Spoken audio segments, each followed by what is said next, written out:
My name is Gabriela Racias, but you can call me Gaby. Welcome to my corner. But today I wanted to talk to you about my experience taking an American Ethnic Studies class. Now, I am a television and film major, and I'm about to finish up my degree. So I didn't really think I was going to find too much that I would associate with my career. I did find a lot of useful information in this class. One concept that I really enjoyed, though,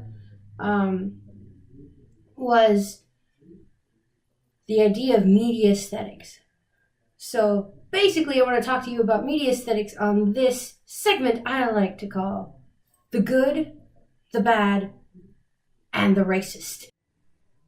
So when I mean the good, I mean the anti-racist aesthetic, which basically takes any ethnic group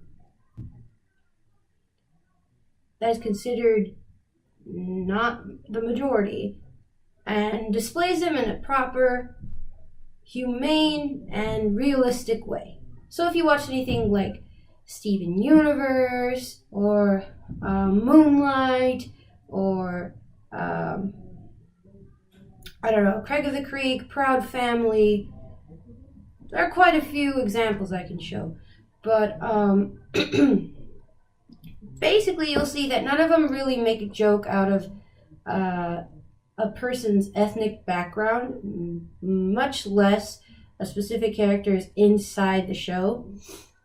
So yeah, I really like that one. And when I talk about the bad, I'm going to talk about something called the white aesthetic. Now, a lot of people won't really know what I'm talking about when I mention this, or might even get confused as to how this is a thing.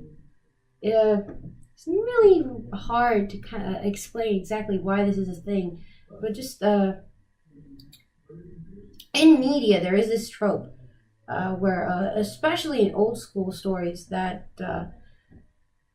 anything or anyone portrayed in the color white, whether it is referring to skin color or just the color of an object, there seems to be a strong connotation of it being pure, good, and beautiful, when, anything of any other color that is specifically darker is just considered less of that. Now, it's a little hard to pinpoint this just because it's kind of common, but we're talking about when you look at fashion magazines. If you've watched Snow White and the Seven Dwarfs, I think you're quite aware of what I'm talking about. And most other princess stories from back in the day, Disney, we know what you're trying to do. But yeah, anything like that is basically a good example of what the white aesthetic is. Another important point to make about the white aesthetic is that even though we might possibly have representation of other ethnic backgrounds, more likely than not, they're not going to be front and center, or they may actually just be absolutely absent. It depends on the example that you're looking at. So that's one of the bigger points as to why the white aesthetic is a bit problematic, or quite problematic at times. But anyway, let's move on to the next part. Finally, we have the downright racist. And when I'm talking about this, I'm specifically talking about the racist aesthetic. Literally, it is racist. So basically, this kind of aesthetic will take any ethnic background and represent it in a demeaning, humorous, or dangerous kind of way. Sometimes all three of them together, and it's not pretty. I'm looking at you, Birth of a Nation.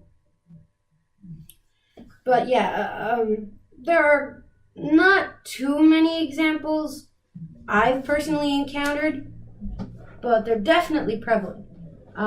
With characters like Apu from The Simpsons, even looking at the first movie that incorporated sound, which was The Jazz Singer, which talked about a minstrel show.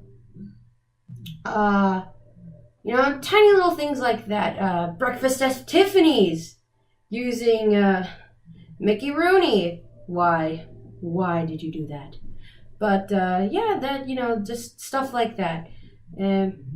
So there you have it, the good, the bad, and the racist. Hope you enjoyed my video. And I hope you learned some stuff from it too. Now, I gotta get going, so I shall see you another time.